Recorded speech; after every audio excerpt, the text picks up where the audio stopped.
Very good morning students.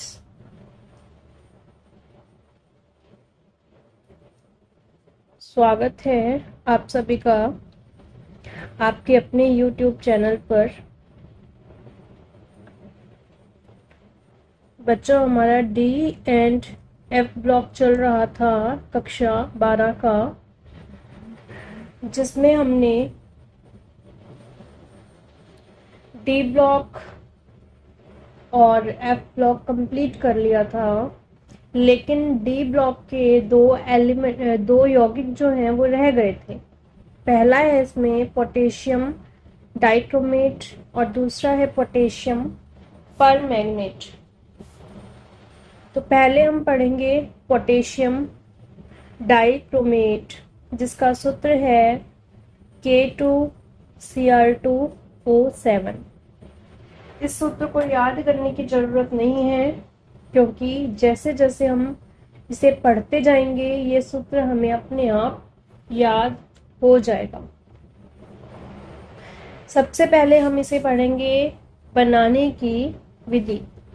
Potassium dichromate को बनाने की विधि, इसको ध्यान से समझते रहेंगे। इसमें से कभी कभार एक आधा प्रश्न आ जाता है। बनाने की विधि इसकी इम्पोर्टेंट है। पहला पॉइंट है इसका, मतलब पॉइंट्स के रूप में इसको मैंने समझाया हुआ है। पोटेशियम डाइक्रोमेट को सामान्यतः क्रोमाइट अयस्क से बनाया जाता है। पोटेशियम डाइक्रोमेट को किससे बनाया जाता है? क्रोमाइट अयस्क से बनाया जाता है। अब ये क्रोमाइट अयस्क क्या होता है, ये इम्पोर्टेंट है, ऑब्जेक्टिव में पूछ सकते हैं, वन लाइनर क्वेश्चन में भी पूछा जा सकता है। आयरन मतलब Fe और क्रोम मतलब क्रोमियम का मिश्रित अयस्क। आयरन और क्रोम का मिश्रित अयस्क। आयरन के अंदर FeO और क्रोम के अंदर है Cr2O3। तो इन दोनों को मिलाकर के बना FeCr2O4। तो ये जो क्रोमाइट अयस्क है इसका सूत्र क्या हुआ? FeCr2O4। तो एक बार फिर से लाइन को पढ़ेंगे। पोटेशियम डाइक्रोमेट को सामान्यतः क्रोमाइट अयस्क से बनाया जाता है। क्रोमाइट अयस्क आयरन और क्रोम का मिश्रित अयस्क है, मतलब FeO और Cr2O3। इन दो अयस्कों से ये मिलकर बनता है क्रोमाइट अयस्क का सूत्र FeCr2O4 होता है। पीसे हुए क्रोम आयरन अयस्क, मतलब अब हम क्या करेंगे, जो क्रोमाइट अयस्क है, क्रोम आयरन अयस्क है, उसको हम क्या करेंगे? पीसेंगे। FeCr2O4 जो है उसको हम पीसेंगे। अब पीसे हुए अयस्क को Na2CO3 और भूजे हुए चूने के साथ मिश्रित करेंगे। क्रोमाइट अयस्क को पीस कर हम क्या करेंगे? Na2CO3 और भूजे हुए चूने के साथ मिक्स करेंगे और मिक्स करके उसको सुखाएंगे। मिक्स कर दिया उसको, मिक्स करने के बाद हम उसको क्या करेंगे? सुखाएंगे। और फिर उसके बाद वायु की उपस्थिति में उसको ऑक्सीकृत करेंगे। किसमें? परावर्तनी भट्टी में। वायु की उपस्थिति में उसको ऑक्सीकृत करेंगे। किसमें? परावर्तनी भट्टी में। तो हमें क्या मिलेगा? सोडियम क्रोमेट मिलेगा। अब यहाँ देखो, जो यहाँ पर हमने भूजा हुआ चूना लिया है उसको फॉर्मूले में दिखाने की जरूरत नहीं है।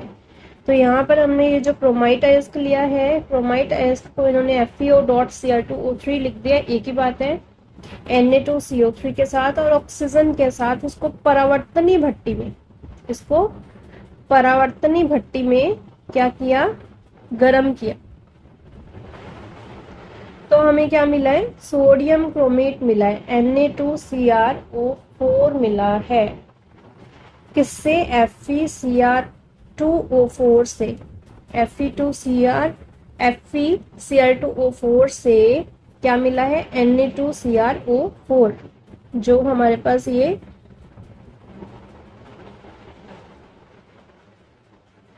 क्रोमाइट अयस्क है, उससे हमें क्या मिला है, सोडियम क्रोमेट हमें मिल गया। इतना समझ में आ गया होगा। अब उसके बाद प्राप्त विलयन को, जो हमारे पास ये विलयन प्राप्त हुआ है Fe2O3 और Na2CrO4 वाला, CO2 तो उड़ जाएगी, गैस के रूप में है, ये बाहर निकल जाएगी। प्राप्त विलयन को अब हमने क्या करना है, जल में घोलना है। प्राप्त विलयन को हमने जल में घोल दिया। जल में घोलने पर क्या होगा, ये जो Fe2O3 है, ये जो Fe2O3 है, ये पानी में नहीं घुलेगा, तो नीचे बैठ जाएगा, और Na2CrO4 जो है वो पानी में घुल जाएगा। ठीक है, तो अब हमारे पास ये जो अशुद्धि थी वो भी साइड हो गई। उसको हमने पानी में जब घोला तो वो घुला नहीं और वो नीचे बैठ गया, अघुलनशील है वो। अब हम क्या करेंगे, विलयन को छान लेंगे। छानने के बाद Fe2O3 अलग हो जाएगा और विलयन के अंदर हमें Na2CrO4 मिल जाएगा। अब ये जो विलयन हमें मिला है वो कौन से रंग का है, पीले रंग का है। प्राप्त पीले विलयन की क्रिया अब हमने किससे करवानी है, H2SO4 से करवानी है। तो अब हमें क्या होएगा, नारंगी रंग का विलयन प्राप्त होगा। हमारे पास कौन सा रंग का विलयन था, पीले रंग का विलयन था। इसके अंदर हमने H2SO4 डाला तो हमारे पास नारंगी रंग का विलयन प्राप्त हुआ। किस चीज का, सोडियम डाइक्रोमेट का। ये किसका था, सोडियम क्रोमेट का। सोडियम क्रोमेट से हमें क्या मिल गया, सोडियम डाइक्रोमेट मिल गया। सोडियम क्रोमेट के अंदर हमने H2SO4 डाला, सोडियम डाइक्रोमेट हमें मिल गया। उसके बाद है अब प्राप्त सोडियम डाइक्रोमेट, जो हमारे पास सोडियम डाइक्रोमेट मिला है, अब उसकी अभिक्रिया हमने किससे करवानी है, KCl से करवानी है, पोटेशियम क्लोराइड से। तो अब हमें क्या मिलेगा, पोटेशियम डाइक्रोमेट। सोडियम डाइक्रोमेट से पोटेशियम डाइक्रोमेट हमें मिल गया। सोडियम डाइक्रोमेट से पोटेशियम डाइक्रोमेट हमें मिल गया। एक बार फिर से देखेंगे, हमें यहाँ पर पोटेशियम डाइक्रोमेट बनाना है। पोटेशियम डाइक्रोमेट बनाना है तो उसके लिए हम क्रोमाइट अयस्क लेंगे।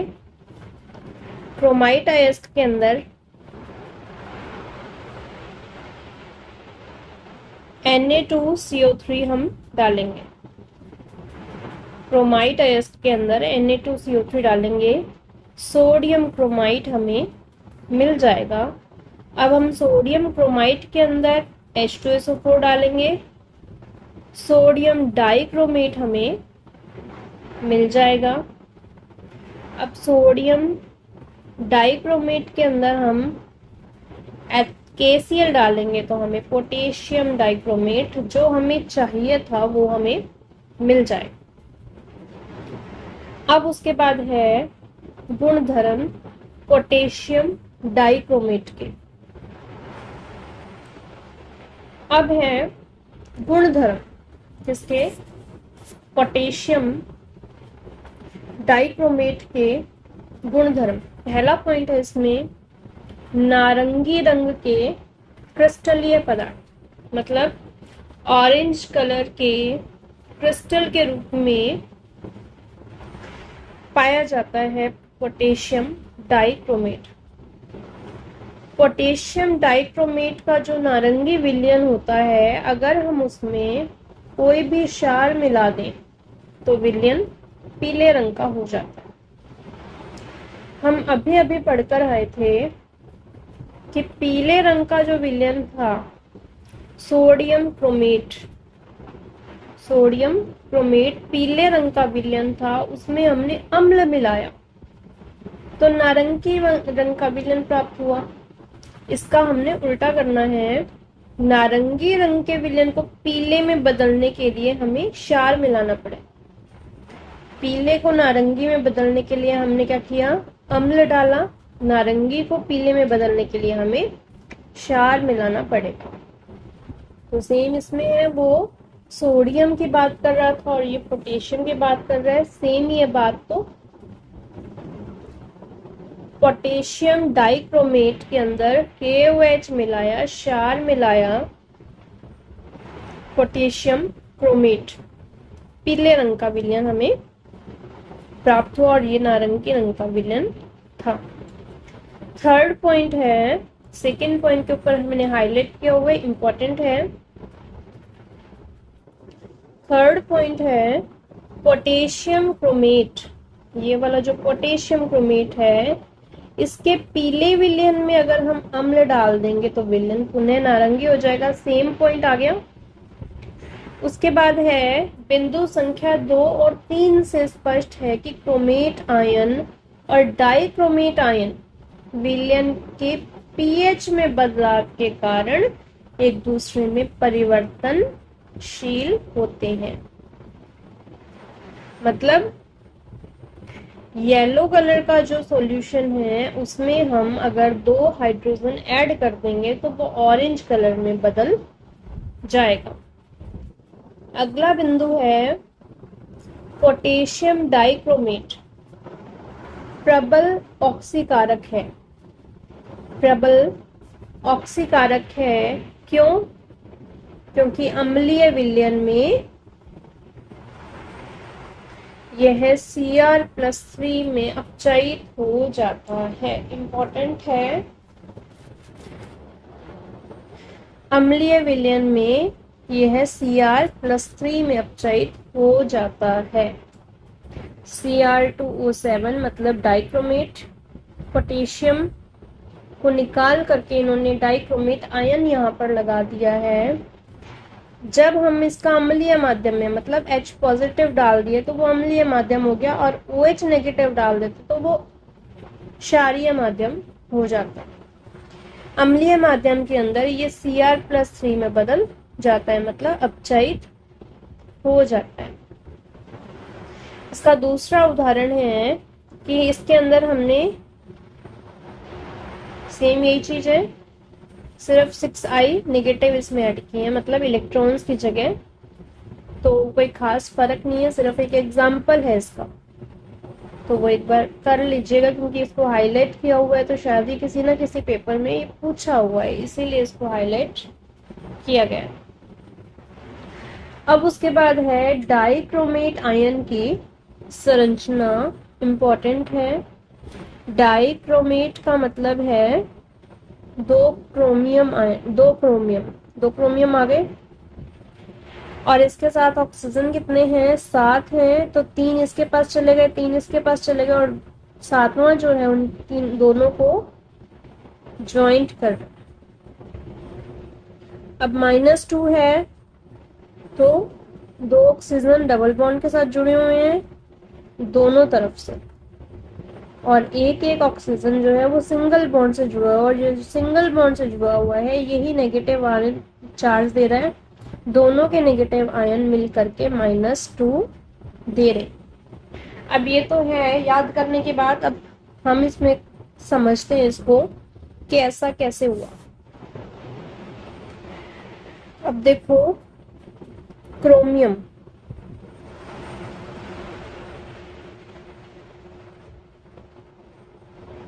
मतलब 24, इसका परमाणु क्रमांक 24 होता है। S के अंदर 1, G के अंदर 5, यही होता है इसमें। तो अब क्रोमियम जो है वो क्रोमियम से जुड़ गया, क्योंकि यहाँ पर 2 क्रोमियम है तो वो क्रोमियम से जुड़ गया। दूसरा क्रोमियम जो है वो ये रहा, ये पहला क्रोमियम था और ये दूसरा क्रोमियम है। अब इन दोनों के बीच में ये ऑक्सीजन आ गया, जुड़ गया।